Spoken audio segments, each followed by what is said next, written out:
Dan saat ini bersama dengan Ulan pastinya di sore yang sangat cerah ini, karena Ulan juga udah gak sendirian ya. Sudah ada Bapak Agung Hadiana ST yang merupakan konselor Yayasan Ashabul Kahfi. Aduh, luar biasa. Halo Pak. Halo Mbak. Iya, gimana kabarnya Pak? Alhamdulillah baik. Baik ya. Apa kabar Mbak? Baik juga, alhamdulillah. Dan pastinya buat sahabat Lantis yang sedang menonton juga baik selalu, dan tetap stay tune di setengah jam atau 1 jam ke depan, karena Ulan bakal ngomongin hal yang seru dengan Pak Agung, yaitu tentang strategi dan saran konselor dalam menangani korban nafja. Waduh, buat sahabat Lantis nih ya, yang dekat-dekat sama nafja atau orang terdekatnya itu yang sedang mengkonsumsi nafja, boleh banget untuk stay tune di talkshow kita kali ini, karena pastinya bakal menambah wawasan dan juga tahu habis ini langsung tobat ya Pak. Kalau bisa dan dapat hidayah gitu. Jadi kalau bisa tetap stay tune. Nah, mengenai dari tema kita hari ini ya Pak ya, yaitu tentang nafja pastinya. Boleh dijelaskan Pak, yang dimaksud dengan nafja ini apa sih Pak? Bismillahirrahmanirrahim. Assalamualaikum warahmatullahi wabarakatuh. Waalaikumsalam. Ya, nafja itu sendiri adalah singkatan dari narkotika, psikotropika, dan zat adiktif lainnya. Nafja atau biasa yang kita sebut di duluan itu narkoba ya. Narkoba Ya, lebih tahu ya Pak ya. definisinya adalah zat atau bahan yang berbahaya yang dapat mempengaruhi kejiwaan seseorang sampai psikologi seseorang, sehingga bisa merubah pola pikirnya, terus perilakunya, sampai dengan perasaannya. Dan efek samping dari nafja ini adalah kita ketergantungan, dan atau kecanduan bahasa ininya lah. Oke. Jadi sebenarnya nafja kalau orang awam itu kenal tuh dengan kata narkoba. Jadi itu sama aja Pak ya. Sama aja.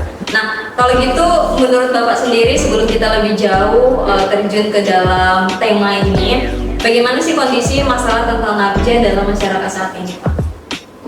Menurut pandangan saya Mbak ya, menurut pandangan saya sekarang untuk penggunaan nafja sekarang sudah tidak memandang batasan usia lagi Mbak, gitu. Karena banyak kasus sekarang penggunaan nafja itu sekarang di bawah umur. Bukan hanya di tingkat produktif, umur produktif itu kan 16 sampai 65 bisa bilang kan. Iya, atau masih dalam SMA kelas 2, kelas 3 gitu lah.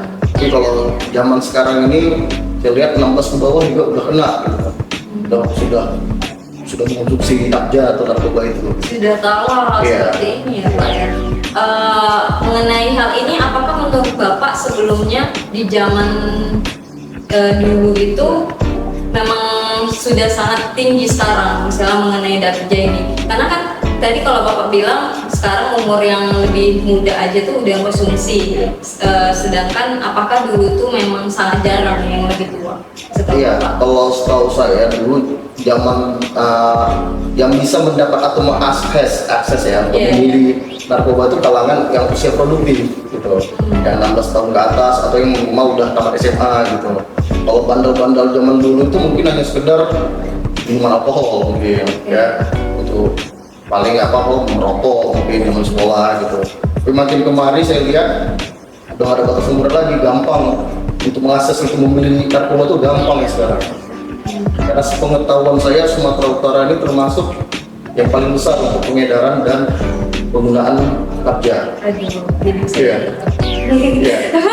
Ada sekitar 1.192 lokasi yang terdata di BNN tempat penjualan narkoba di Sumatera Utara. Aduh, apakah ini sudah diberantas di Sumatera?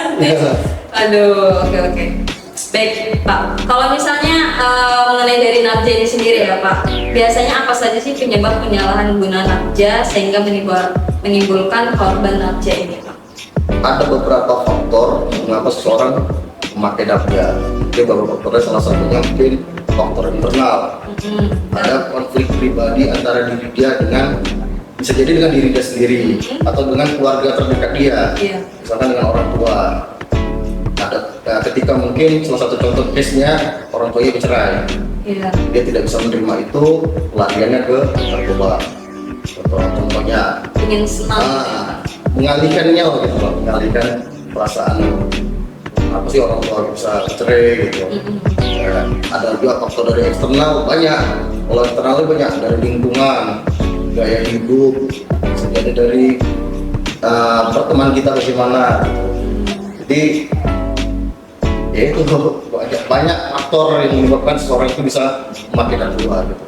Baik, sebenarnya bisa dibilang karena kesehatan mentalnya sebelumnya ya Pak ya, terganggu sehingga dia mencoba hal-hal baru seperti itu. Ya, bisa jadi kurang edukasi juga Mbak dari keluarga, bahwasanya gimana efek dari narkoba tersebut.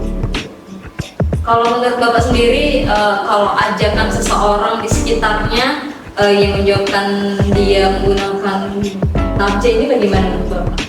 Ajakan yang bisa gimana Mbak? Misalnya kayak ternyata itu orang terdekatnya, entah teman sekolahnya yang ngajak Ya, karena saya bilang dia. tadi Mbak, tren anak sekolah sekarang itu udah beda gitu. Trennya anak sekolah sekarang tuh malam minggu dugem. Oke. Nah, dugem nggak enak rasanya kalau nggak alkohol. Oke. Step selanjutnya, dugem nggak enak kalau nggak minum ekstasi.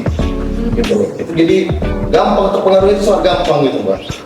Jadi bukan hanya ajakan dari teman, itu udah jadi tren gitu Mbak. Jadi tren ya, Iya, bukan betul. karena coba-coba Iya. pengen tahu. Karena kan biasanya anak remaja ini kan pubertas gitu ya Pak, semua pengen coba Betul, gitu. betul. Tapi ini ternyata sudah jadi tren di kalangan remaja saat ini. Iya. Jadi kita harus terbuka hal seperti ini ya Pak ya. Apalagi orang-orang sekitar-sekitar jangan sampai melakukan atau menjadi korban narkoba narkotis. Nah, boleh dijelaskan lagi nih Pak, beberapa strategi efektif yang dapat digunakan oleh konselor untuk membantu korban narkoba dalam proses pemulihan mereka. Mungkin di sini strategi yang saya gunakan ya. Ada mungkin ada dua lah nih, strategi di dalam rehab atau di luar. Iya. Saya jelaskan dulu yang di dalam rehab. Iya. Strategi yang pertama saya gunakan dalam rehab itu adalah dengan memberikan edukasi lewat dari seminar, lewat banyak ada sharing group. Di dalam rehab seminar gitu ya ada Pak. seminar itu kita memberikan edukasi tentang seperti contohnya bahaya dari narkoba itu apa. Terus sampai juga dengan cara kita memberikan feedback atau menerima masukan itu bagaimana gitu. Jadi banyak edukasi yang diberikan di dalam rehabilitasi. Kalau untuk di luar rehabilitasi, salah satu strategi saya itu tetap menjaga komunikasi.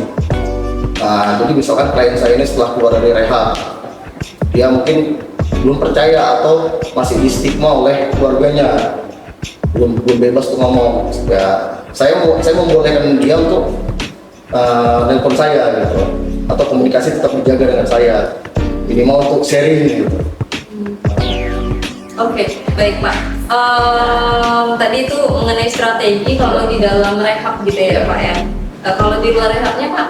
Jadi kita tetap menjaga komunikasi gitu. Oh. Jadi saya selalu mengajak. Bapak berarti mengasih nomor tadi ya? Iya, pasti kalau setiap yang mau pulang dari rehab itu selalu kita tetap jaga silaturahmi minimal. Ini nomor saya gitu. Oh, berarti yang sudah Bapak bantu di rehabilitasi ya, itu jadinya komunikasinya seperti Iya. itu, tetap ada. Dan saya selalu juga memberikan edukasi gitu kan. Jalan satu-satunya kalau memang tidak sanggup ya hijrah gitu. Karena kayak saya bilang tadi ada beberapa faktor gitu kan yang menyebab bukan hanya dia mengenal narkoba, tapi kembali ke memakai lagi atau relapse gitu. Salah satu faktornya itu karena lingkungannya masih seperti itu. Saya selalu bilang coba hijrah, pindah dari lingkungan yang baru, atau misalnya untuk dekat dengan tempat ibadah. Iya. Saya mau berikan edukasi seperti itu, dan edukasi itu juga saya berikan pada orang tua juga. Oke, luar biasa. Nah, bagaimana nih dalam peran konselor ya Pak ya dapat mengidentifikasi dan mengatasi stigmatisasi yang sering dialami oleh korban narkoba dalam masyarakat nih Pak? Untuk stigma ini yang paling susah ini Mbak ya, karena stigma itu bakalan tetap ada untuk mantan pemakai Mbak atau mantan pecandu. Stigma itu tidak akan pernah lepas. Saya selalu juga memberikan edukasi kepada klien saya, kita jangan memikirkan stigma.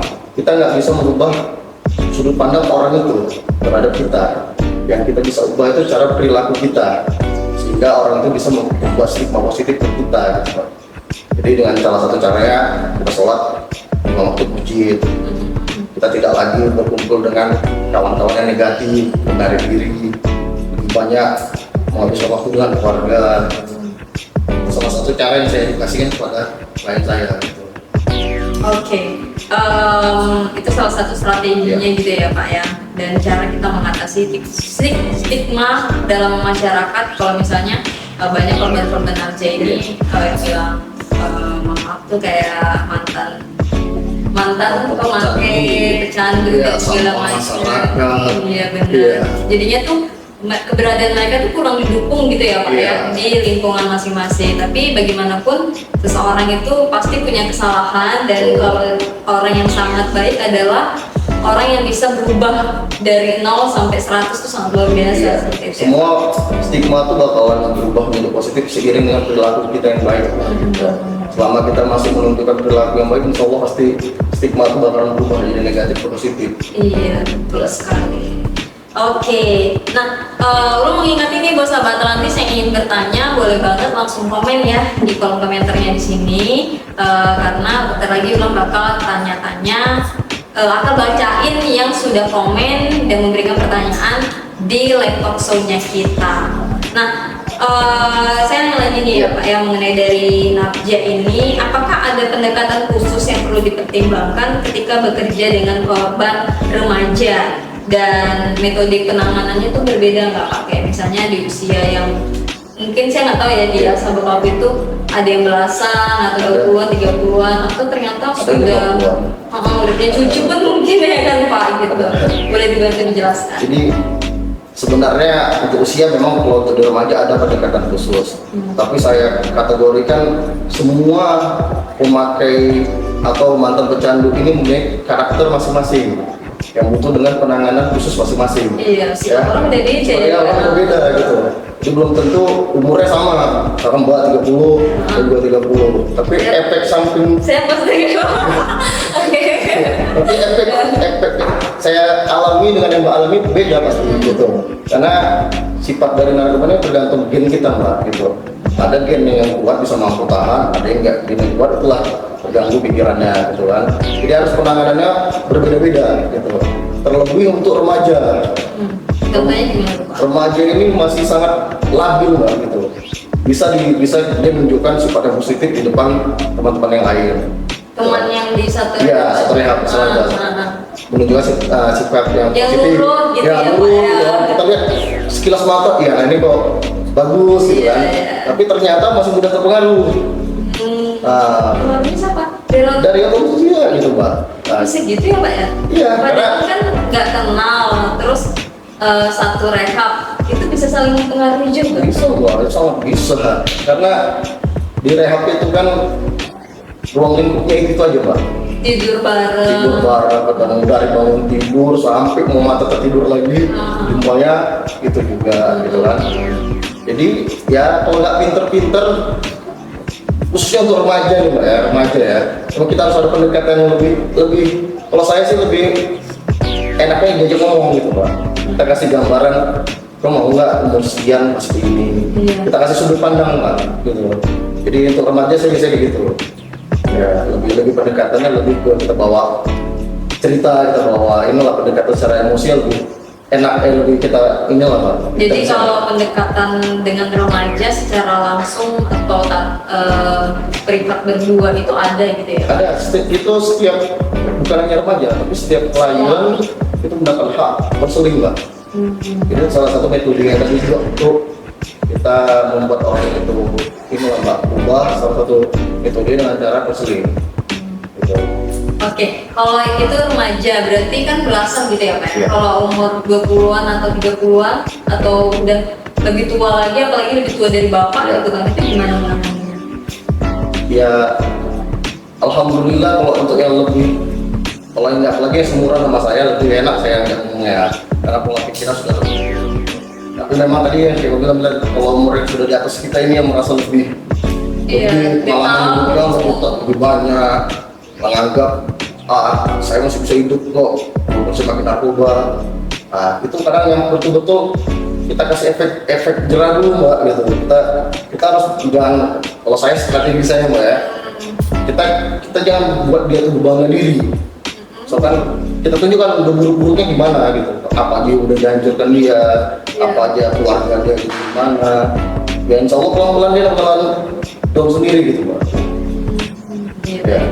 Itu bisa ya Pak ya? Iya insya Allah. Insya Allah, insya Allah bisa terpengaruh dengan strategi konselor sendiri.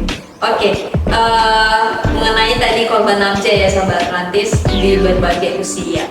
Kalau konselor nih dapat membantu korban nafsa, apakah memang terbantu juga dalam mengelola stresnya dan emosi negatif yang sering terkait dengan penggunaan dan pemulihan dari nafsa ini sendiri Pak? Oke.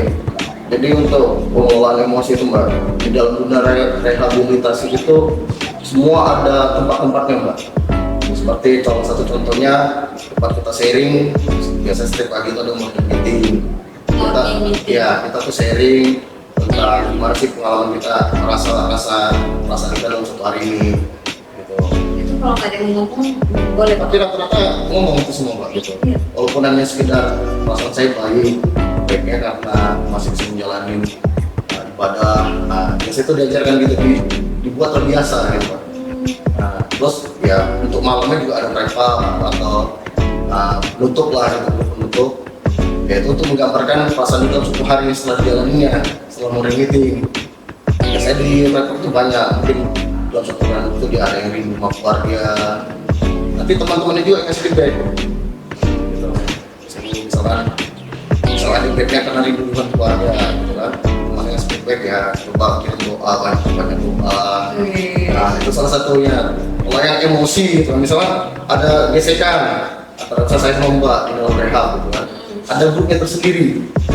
Grupnya tersendiri itu CRG, Conflict Resolution Group.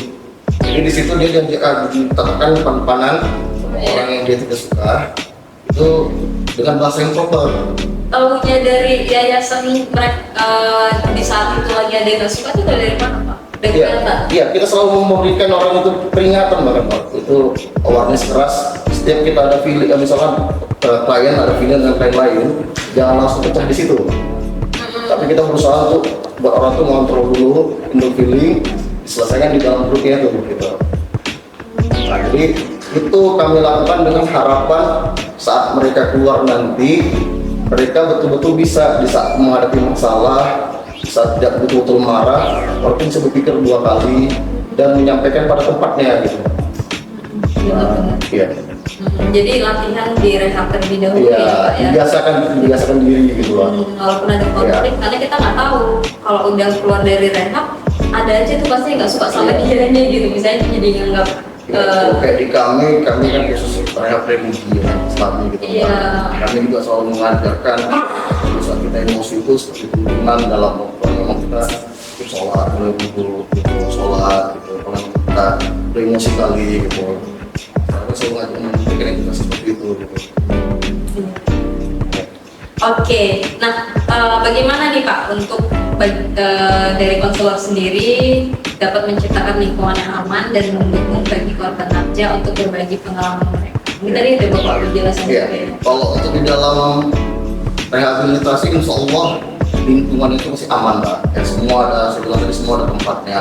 Dimana kita mau ada sesi religinya, mau sesi konselingnya, mau sesi apapun, insya Allah aman. Kalau yang untuk di luar ini nanti, nah yang pertama kali yang saya bilang tadi gitu Pak, mana kita menciptakan lingkungan aman itu ya dengan diri kita sendiri Pak. Kita udah tahu tuh lingkungan berbahaya yang kita deketin, yang kita samperin. Kita udah tahu kalau kita belok situ bakalan tetap pengaruh, jangan kita samperin. Gitu. Terus kalau memang tidak sanggup, kayak saya bilang tadi, kita cari lingkungan baru yang mendukung pemulihan. Emang kalau udah maksudnya tidak mendekati nafsa ini tidak termasuk hijrah gitu Pak? Iya, terkadang kita kan hijrah nggak segampang itu Pak. Maksudnya kita bilang boleh di dalam rehab ngomong keluar nanti nggak mati lagi. Daripada kenyataannya kan di luar itu terlalu banyak godaan Pak. Yang saya bilang tadi ada faktor internal atau eksternal. Kita nggak bisa membendung itu Mbak. Kita nggak tahu kapan itu datang gitu. Kapan kita ketemu teman mati kita di luar, kapan kita tiba-tiba emosi atau tiba-tiba suntuk itu datang gitu. Jadi pengen Jadi pengen pakai warna ini. Karena saya pernah ngomong sama klien-klien saya di rehab gitu kan. Saya pernah ngomong orang itu kehidupan orang normal itu bosan. Saya bilang, kita udah tahu besok itu harus seperti apa. Nanti jam segini kita udah mau kemana. Kita udah tahu, apalagi kita kerja ini kan Pak. Kita kerja kita udah tahu pagi kan masuk kerja, nanti siang makan, pulang kerja jam sekian, sampai rumah istirahat. Itu Pak memang itulah tuntutan kita gitu. Itulah kehidupan yang normal saya bilang. Kalau kehidupan kita dulu selagi masih pemakai itu kan luar biasa. 3 hari, 5 hari nggak tidur itu hal biasa gitu. Ya, saya selalu ya itulah kita dalam motivasi seperti itu yang saya berikan sama klien saya. Baik. Oke Pak, kalau tadi kan Bapak udah ngasih tahu nih beberapa yang Bapak lakukan sebagai konselor di Yayasan Ashabul Kahfi. Nah, kalau tantangan utama nih Pak yang dihadapi oleh konselor ketika menangani korban ini begini? Untuk saat ini tantangan terbesar saya itu ketika menghadapi klien yang second hand. Second hand itu yang sudah berulang kali masuk rehab. Di rehab itu aja atau dia di mana-mana aja? Iya, di mana-mana gitu. Oke. Yang menganggap dirinya itu sudah paham program, sudah Bebal ya Pak ya? bahasanya bebal gitu. Jadi dia udah nganggap enteng rehab gitu. Jadi memang susah menimbulkan kesadaran dia bahwasannya buat apa sih kalau pakai lagi gitu. Bahasa kasarnya gitu sih. Gitu. Itu susah untuk menimbulkan kesadaran dia gitu. Betul-betul kadang memang harus ada efek jerahnya. Seperti efek jerahnya kita detox dulu agak lama gitu. Detox gitu. Ada proses step by step di dalam rehab itu. Misalkan Mbak ini jangan kerja, datang ke rehabilitasi. Step yang pertama itu mungkin pendataan semua kan, baru dimasukkan detox. Detox itu adalah tempat untuk pemutusan jadwal gitu. Jadi misalkan Mbak baru tadi malam make gitu kan, tapi keluarga tiba-tiba pagi masukkan Mbak ke rehab.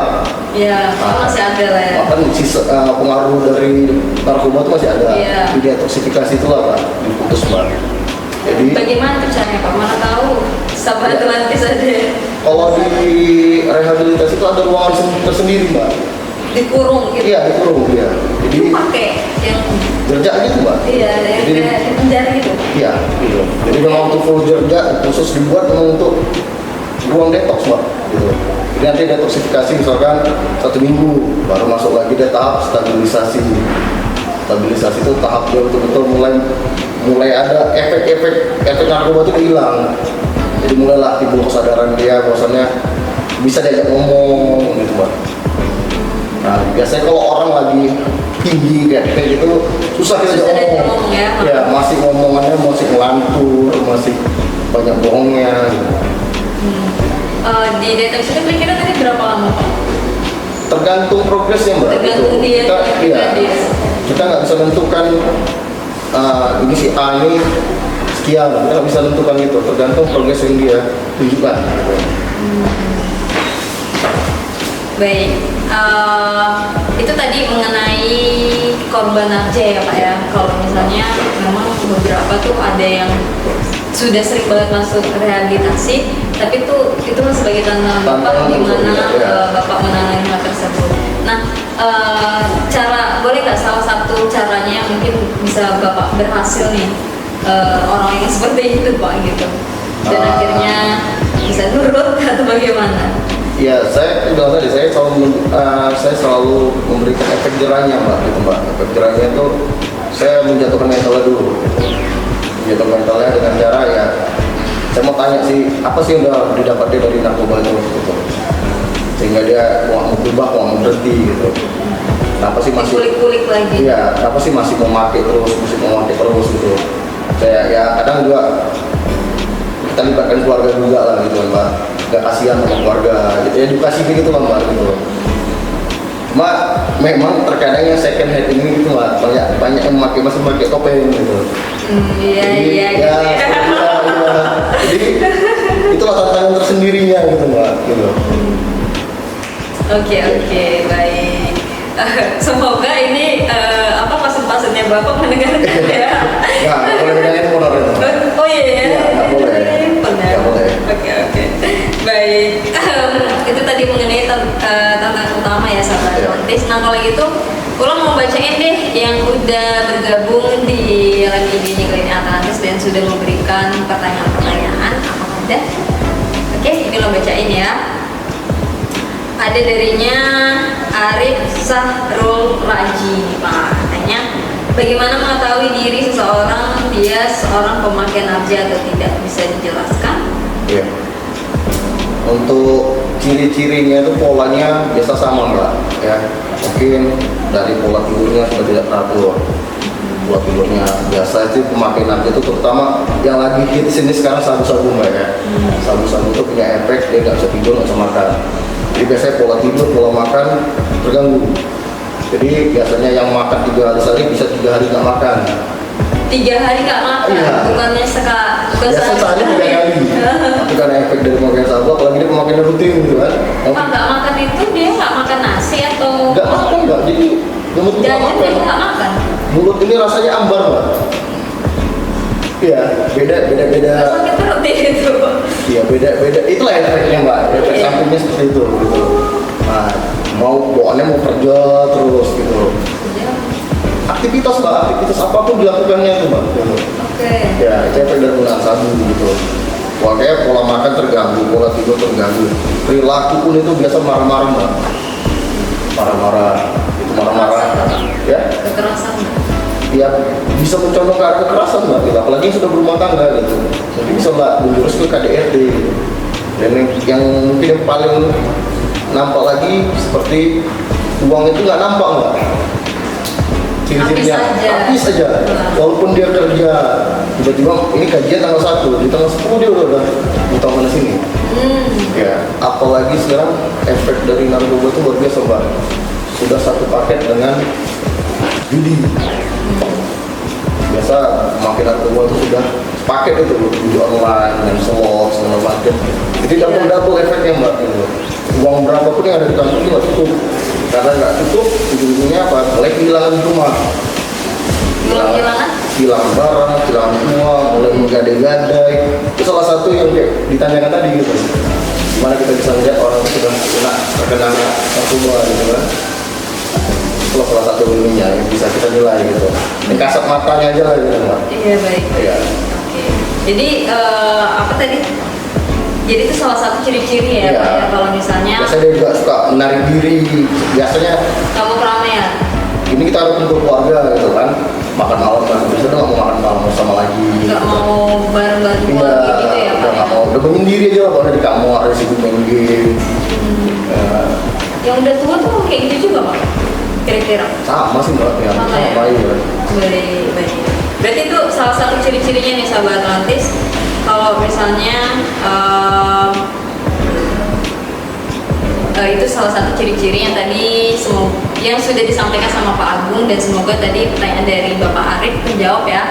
Karena ciri-ciri itu bisa jadi ada orang di sekitar kita juga ya Pak ya, yang kayak itu aneh sih Pak, kalau sangat kelihatan. Saya baru tahu banget ini justru kalau misalnya ada ciri-ciri bisa nggak makan 3 hari, mungkin lebih kali ada ya Pak ya.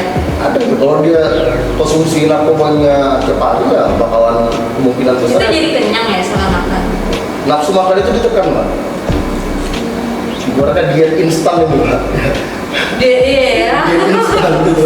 Tapi kalau kita ngomongin diet, jadinya orang yang menggunakan narkoba ini bisa dibilang rata-rata kurus kan, banyak kayak gitu Iya. Memang ada juga yang gemuk Kak. Ada juga yang gemuk Mbak. Ada ya? Mungkin yang masih bisa mengontrol makannya mungkin Mbak, atau pola pemakaiannya masih belum terlalu banyak gitu. Oke, baik. Ini ada lagi darinya Bapak Anugrah Dayu. Ini cewek atau cowok ya, maaf. Cowok itu Mbak. Cowok ya. Anugrah Dayu 16 katanya, apakah peran keluarga sangat besar untuk pemulihan? Kita sudah berusaha melakukan kegiatan positif, sementara stigma negatif dari keluarga masih ada. Iya. Untuk peran keluarga itu sangat besar Mbak ya. Kadang motivasi terbesar seseorang itu berubah bukan dari orang lain, tapi dari misalkan anak istri, dari orang tua, misalkan orang tua yang tinggal satu misalkan. Nah, itu salah satu motivasi terbesar dia untuk berubah. Dan bagaimana itu biasanya tugas konselor juga memberikan edukasi terhadap keluarga agar gimana setelah keluar atau setelah menyelesaikan program rehabilitasi itu jangan lagi terlalu menstigma negatif.